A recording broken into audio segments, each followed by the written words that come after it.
Hello, hello cravings! Kamusta ang araw nyo today? Samahan nyo po ako ngayong magluto ng aking kinikrave na beef and broccoli.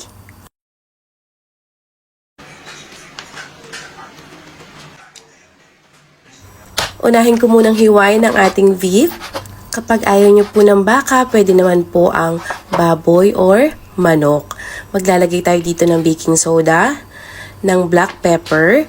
Ang baking soda po ay makakatulong para mas maging tender ang ating karne. Maghiwa naman tayo ng ating kailangan na luya. Hihiwain lang natin ito ng maliliit. Ganun na din ang ating bawang at sibuyas. Para naman sa ating broccoli, kung gaano po kalaki at kadaming broccoli ang gusto nyo, go po tayo doon. Ito po ay ibablanch natin for 2 to 3 minutes. Nilagyan ko lang po ng asin. At pagkatapos nating i-blanch, ilalagay natin ito sa malamig na tubig. Para naman sa ating sauce, tubig, soy sauce, oyster sauce.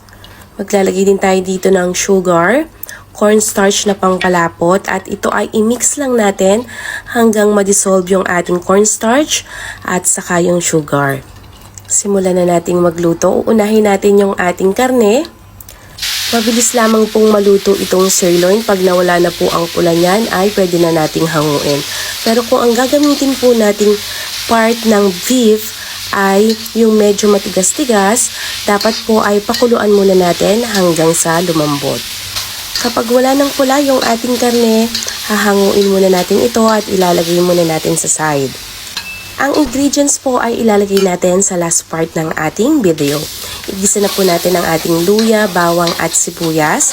Isunod na po natin yung sauce na ginawa natin kanina. Halu-haluin lang natin dahil nasa ilalim yung cornstarch. Then halu-haluin ulit natin ito hanggang sa lumapot. Mahina lang po yung apoy natin para dahan-dahan lamang. Sa pangpaalat po, kailangan po ay dahan-dahan lang din po tayo ng lagay. Huwag po nating bibiglain. Kung kailangan po natin ng tubig, lagyan pa natin ng tubig. Naglagay din ako dito ng beef cube. At tikman naman natin. Kung ano pang kailangang i-adjust lang po natin. Depende po sa ating mga panlasa.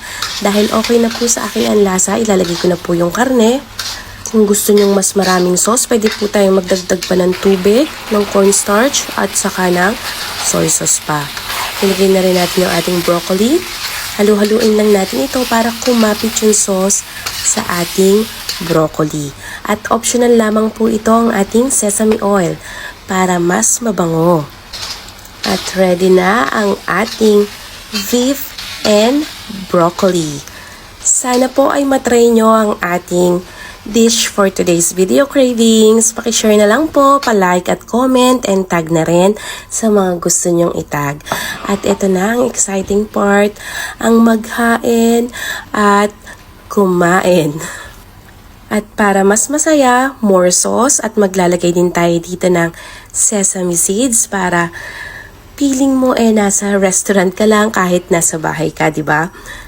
Kain na tayo cravings! Thank you!